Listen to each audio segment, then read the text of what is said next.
$20,000 doesn't change how you feel about money. It changes how every financial institution in America is legally, structurally, and algorithmically set up to treat you. There is a Federal Reserve working paper from 2023 that classifies households along a spectrum from financially fragile to financially resilient.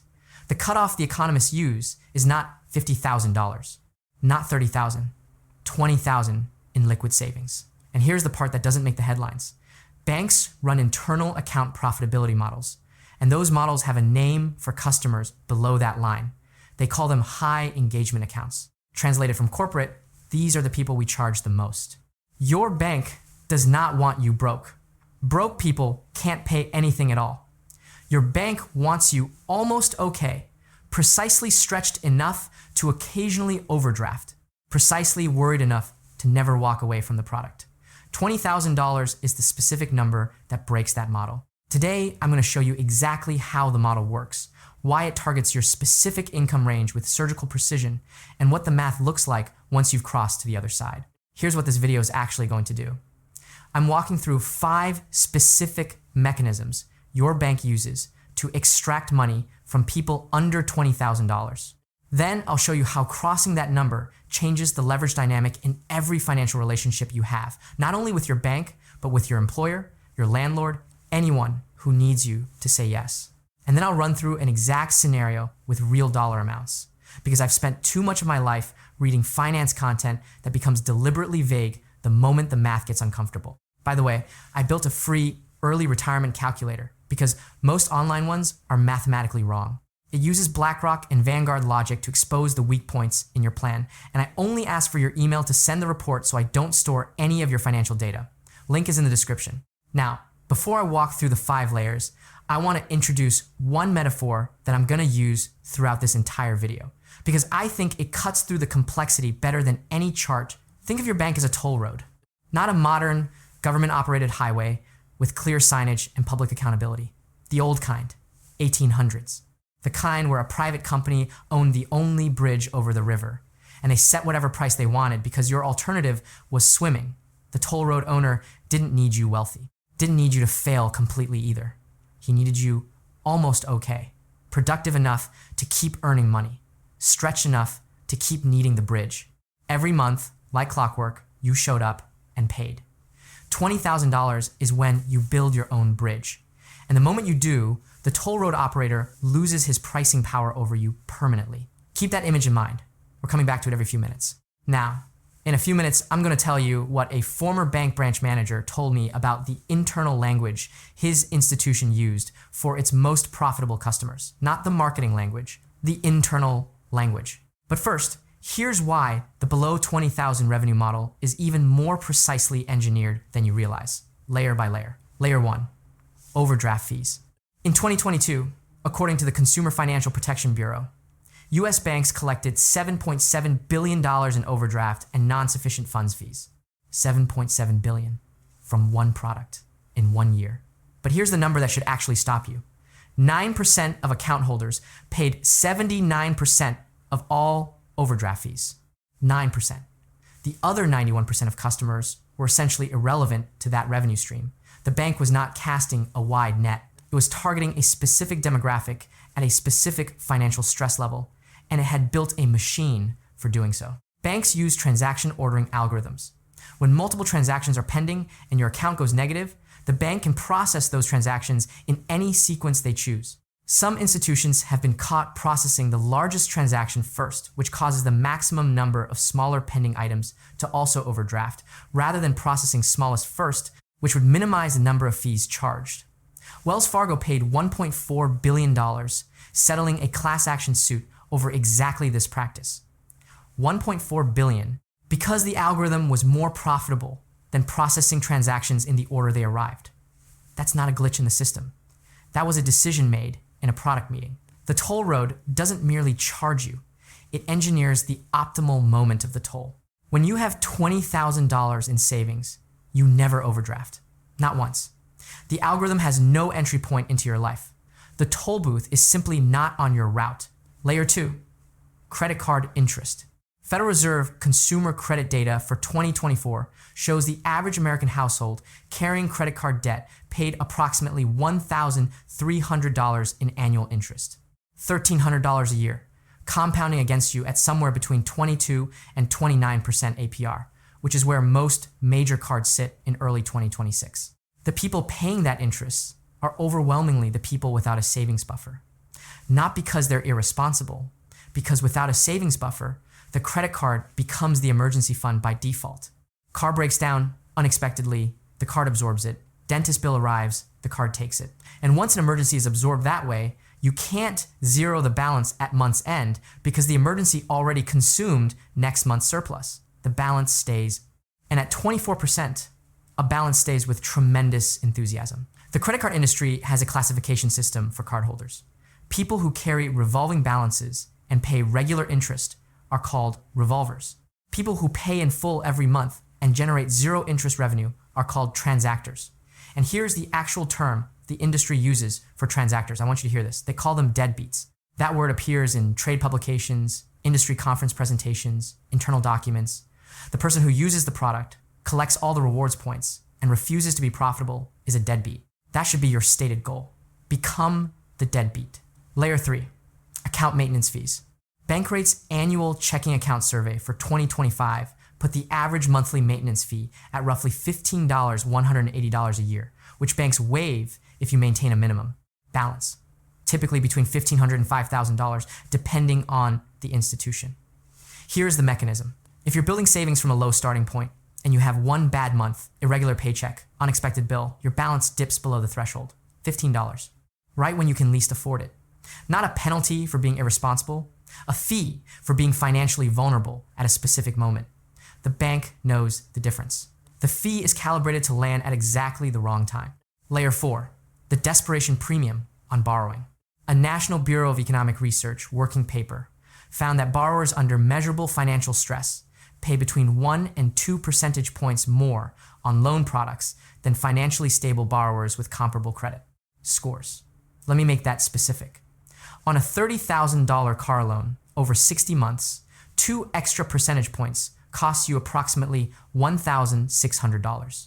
Not from a worse credit profile, from a weaker negotiating position.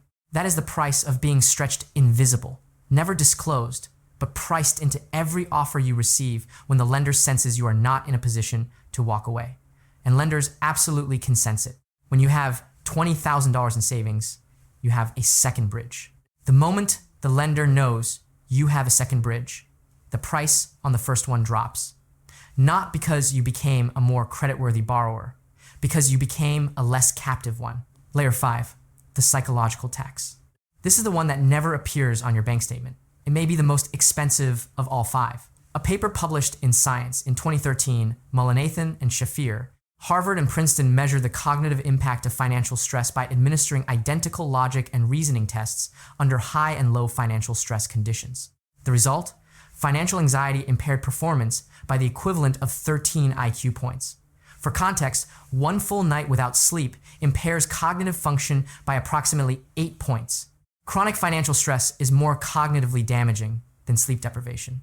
And unlike sleep deprivation, it doesn't resolve after a good night. It runs in the background every single day. What this means for financial decisions is direct and measurable. People under financial stress are more susceptible to impulsive purchases. Buying something delivers a short-term dopamine hit that temporarily relieves the anxiety of scarcity. They accept worse deal terms because their cognitive bandwidth is already at capacity, and thorough comparison shopping requires bandwidth they don't have available. They respond more strongly to scarcity-based marketing, limited time offer, and while supplies last, hit differently when you're already in a scarcity state. The companies extracting money from financially stressed people did not cause the stress. They priced their products knowing it was there. The distinction is worth noting. The outcome doesn't change. $20,000 is approximately the savings level at which this chronic low-grade financial anxiety becomes manageable for most people in the median American income range. Not eliminated, manageable.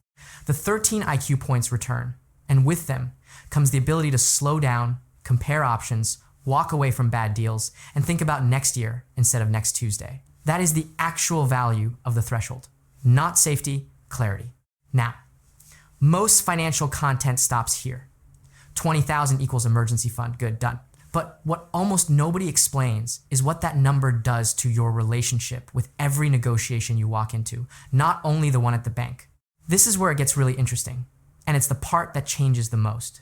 Let me tell you about a woman named Claire. Claire worked in marketing for 8 years at a mid-sized company in Atlanta. Smart, genuinely capable, consistently solid at her job. For 8 years, she worked under a manager who was, and I'm being charitable here, exhausting.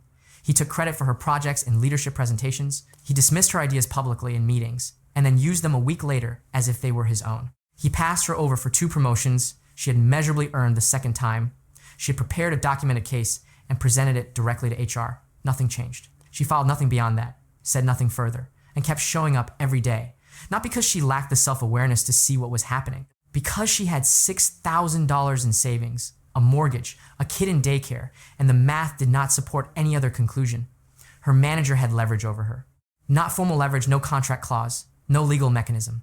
The leverage of knowing she could not afford to test him. Then Claire's grandmother died, left her $18,000. Claire added it to what she already had, $24,000 total.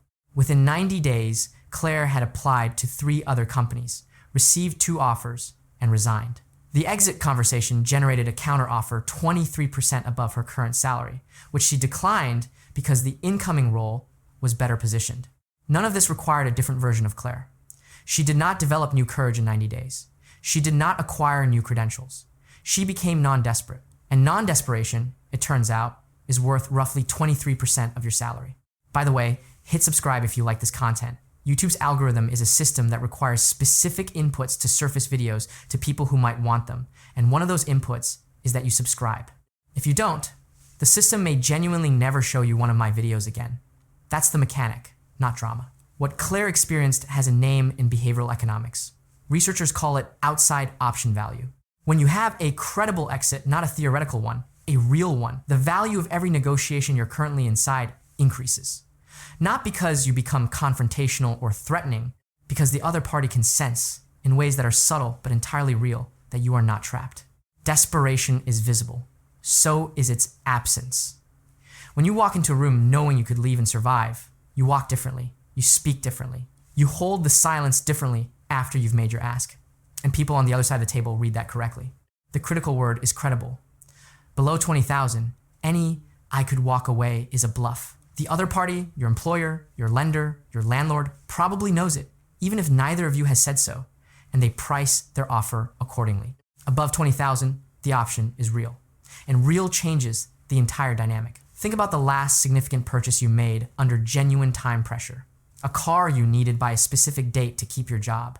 An apartment you had to commit to before the other applicant did. In both of those scenarios, your leverage was close to zero because the clock was already running. You took what was offered. $20,000 doesn't eliminate time-sensitive decisions entirely. It dramatically reduces the number of them by removing the most common source of financial urgency. The emergency that requires cash right now on someone else's timeline with no ability to wait. The toll road loses its power not because you're rich enough to ignore it, because you have another road, and the existence of another road is all you need. Now, I want to introduce something I've been sitting on for a few minutes because it reframes everything I've said so far in a way I find equal parts instructive and darkly funny. I know someone who worked at a regional bank in Ohio for 15 years. Branch manager. I'll call him Derek. And Derek once told me something about how branches were internally evaluated that has stuck with me ever since. He said, "We track customers by contribution margin. And the highest margin customers were almost never the ones with the most money. They were the ones with just enough money to keep needing us." Read that again. The customers your bank prizes most are not millionaires. Wealthy people barely interact with retail banking. They have private bankers, brokerage accounts, treasury ladders at Fidelity. They touch a checking account only when strictly necessary. The ideal retail banking customer, the one who drives quarterly earnings in the consumer division, is someone earning between $50,000 and $80,000 a year, carrying a small credit card balance, occasionally overdrafting, with an outstanding auto loan, and consistently under $20,000 in liquid savings. That person is reliable, recurring, and profitable. Every month, like clockwork, they show up and pay the toll. I'll come back to what happened to Derek's career at the end of this video. The conclusion of his story says something important about where this is all heading. But first, I want to show you what crossing the 20,000 threshold actually looks like in real numbers, because the downstream effects are larger than most people expect. Ryan is 34 years old. He earns $68,000 a year. After taxes, that's roughly $4,400 a month in take-home pay. His fixed expenses, rent, car payment, insurance, utilities, the 8 streaming subscriptions he is vaguely aware of run about $3,200 a month. Food and gas add another $500. So on a good month, Ryan clears $700. On a bad month, he breaks even or goes slightly negative. He currently has $4,000 in savings, which has been approximately $4,000 for 2 years. Because every time he accumulates meaningful progress, something goes wrong and consumes it. Ryan does one structural thing differently. He opens a high-yield savings account at a different bank, different app, different login, different institution. The separation is intentional.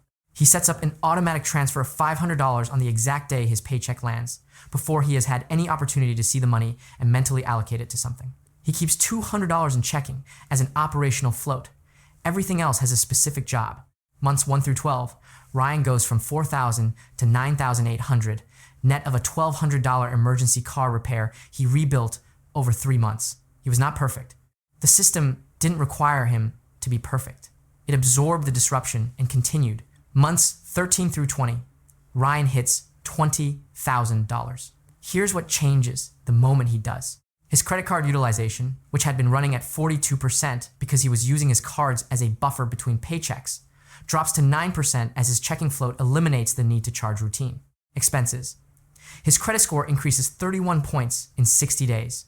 He refinances his car loan. At the new score, the rate drops 1.9 percentage points. Over the remaining 27 months on the loan, that saves him $1,240 from one phone call. That required a $20,000 savings account to make possible. He switches his car insurance to a higher deductible because now he can actually cover it if needed. The premium drops $61 a month, $732 a year. He didn't change his driving behavior. He changed his financial posture, and the posture changed the price. 6 months after crossing the threshold, Ryan is saving $850 a month instead of $500 because the downstream effects of the threshold have eliminated recurring costs that were previously invisible. He did not receive a raise. The leverage of the number did the work. A financial advisor at a large regional bank was once asked by a new client a clarifying question. "Walk me through your full investment portfolio," the advisor said. The client said, "It is $9,000 in a savings account." The advisor opened a planning template anyway, asked about risk tolerance, asset allocation preferences, time horizon, estate considerations. 45 minutes later, the advisor made a recommendation for 3 financial products. The client asked what they cost. The advisor said, approximately 1% annually, plus an initial planning engagement fee. The client quietly calculated that 1% on $9,000 was $90 a year on a portfolio that would earn around $450 in a basic index fund before fees. The advisor said, building wealth is a long-term process. The client paid the consultation fee, thanked the advisor genuinely, and opened a high-yield savings account at a different institution when he got home. The toll road really does have very well-dressed attendants. Now this is where it gets genuinely interesting. Because I've walked you through the 5 extraction layers and the leverage shift that comes at 20,000. But there is one more thing I want to show you. The piece the banking industry would prefer not to be the subject of a clear, linear explanation. But here's what nobody is telling you about why this whole system persists as persistently as it does. Overdraft protection. The product that charges you $30 to $35 when your account goes negative instead of declining. The transaction was introduced in the late 90s and marketed as a consumer benefit, a safety net, peace of mind. You'll never be embarrassed at the register. You'll never be stranded. Your bank has you covered. Hundreds of millions of Americans were defaulted into the product without explicit individual consent because banks made it the automatic setting on new accounts. The Federal Reserve changed that rule in 2010. You must now affirmatively opt into overdraft protection on debit card transactions. The banking industry lobbied against that rule with significant resources. They framed the opposition as defending consumer choice, which is technically accurate in the narrowest possible reading and completely misleading in any practical sense. Here's what overdraft protection actually does. It converts a decline transaction, which is momentarily inconvenient and costs you exactly nothing, into a completed transaction that costs you $35. A zero revenue event became a high margin revenue event. The bank named it protection and sold it as a feature. And here is the structural point that I want you to hold. Every overdraft fee you pay is $35 that does not go into your savings account. The product that extracts the most money from people in financial stress is also the product that most effectively prevents them from reaching the threshold at which they'd stop needing it. The toll road is self-maintaining, not through any grand design, through incentive alignment. Nobody had to plan this consciously. They built a product that was profitable, set it as the default, and the math sustained itself every year, reliably, for 30 years. You think the problem is the fees. The actual problem is the absence of a savings buffer that makes the fees structurally impossible. Eliminate the second problem, and the first one ceases to exist. Now let me close Derek's story, because the ending is worth more than the setup. Starting around 2021, the Consumer Financial Protection Bureau began escalating public scrutiny and enforcement signaling around overdraft practices. Several major banks, JPMorgan Chase, Bank of America, Capital One, began voluntarily reducing or eliminating overdraft fees, partly in response to regulatory pressure, and partly because they had run the long-term math on customer lifetime value and didn't love what they found. Derek's regional bank made a similar pivot. Fee revenue from overdrafts dropped meaningfully. Short-term contribution margins declined at branches where high engagement accounts had been the primary revenue driver. Derek's branch, located in a suburb where the median household income sat somewhat above the metro average, had never been heavily reliant on overdraft revenue. His customer base had higher average savings balances, a meaningful percentage of them above $20,000, and lower fee revenue contribution per account. For years, that made his branch look unremarkable on the contribution margin metric. After the pivot, it made his branch look exceptional. His customers were still there, still depositing, still opening investment accounts and mortgage products and referring family members. The lifetime revenue per customer was substantially higher than at the high engagement branches. It had simply been structured differently, spread over decades, rather than extracted in monthly fees. Derek got promoted. Not because of foresight or principle, because the demographic reality of his branch had accidentally been running the correct long-term business model the entire time. The customer above $20,000 is worth more over a lifetime than the customer below it, generating short-term fees. The bank had built its quarterly earnings on the latter, while the actual franchise value lived entirely with the former. The toll road eventually discovered that its most profitable outcome was not the toll. It was the customers who built their own bridges, crossed over, and kept living nearby.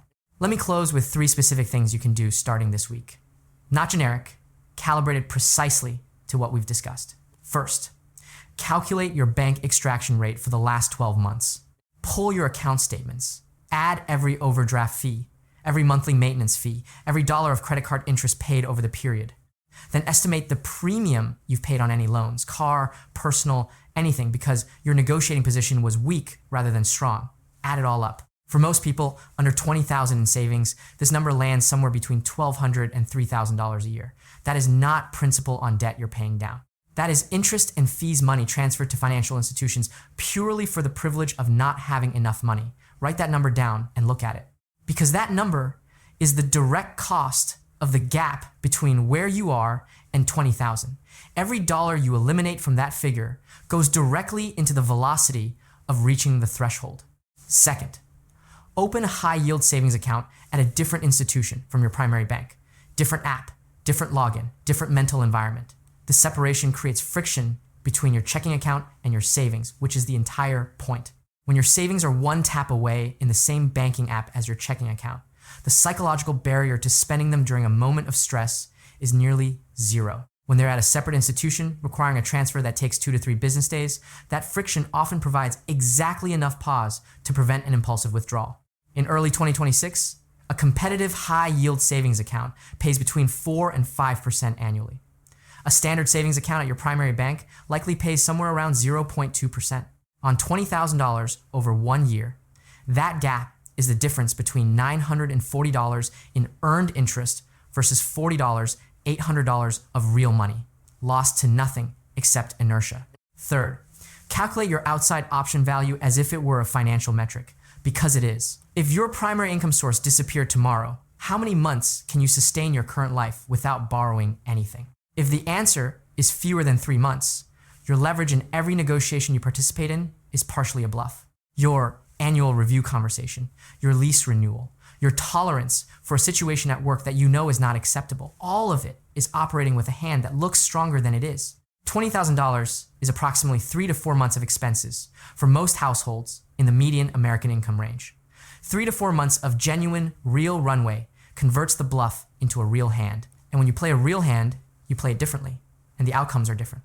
Here's something I want to say plainly before I close, because it matters, and most financial content will never say it to you directly. The financial advice industry is largely structured to benefit from complexity. The more products you hold, the more strategies you need explained, the more active management you believe is necessary, the more billable activity exists for the industry. An advisor who told every client, get to $20,000 in a high-yield savings account, then put everything above that into a low-cost total market index fund and leave it entirely alone for 30 years would be giving you correct advice and would have nothing to charge you for next quarter. So that advice doesn't get delivered. What gets delivered instead is complexity, allocation frameworks, rebalancing schedules, alternative assets, the theater of active management justifying an annual fee on a portfolio that would compound more effectively without the intervention. I spent more than 10 years running a business, surrounded by accountants and tax lawyers who explained in very concrete terms how money actually moves when the fee structures are visible rather than obscured. What I've observed consistently is that the simplest path outperforms the complicated one over any sufficiently long time horizon. Build the emergency buffer to $20,000. Deploy surplus capital into a low-cost index fund. The S&P 500 has averaged roughly 10% annually over the last 30 years. Nominal. $100,000 invested at 35, left entirely alone until 65, with zero additional contributions, becomes approximately $1,749,000. Not from genius, not from timing the market, from patience and 30 years of compounding. And patience is only genuinely available to you after you've crossed 20,000 and you're not afraid of the next emergency anymore. That is the sequence. The sequence is not complicated. The challenge is entirely behavioral, and the behavior is entirely downstream from one number. The pattern of wealth accumulation I've seen work across real people in real situations is not crypto, not options, not the next platform that promises asymmetric returns. It is a boring, compounding, patient process that starts with one threshold that your bank would quietly prefer you never cross. Lazy investing built more fortune than crypto memes. The toll road is still out there. Patient, well-capitalized, fully staffed, and fully optimized. Your job is to build the bridge, cross it exactly once, and never think about the toll again.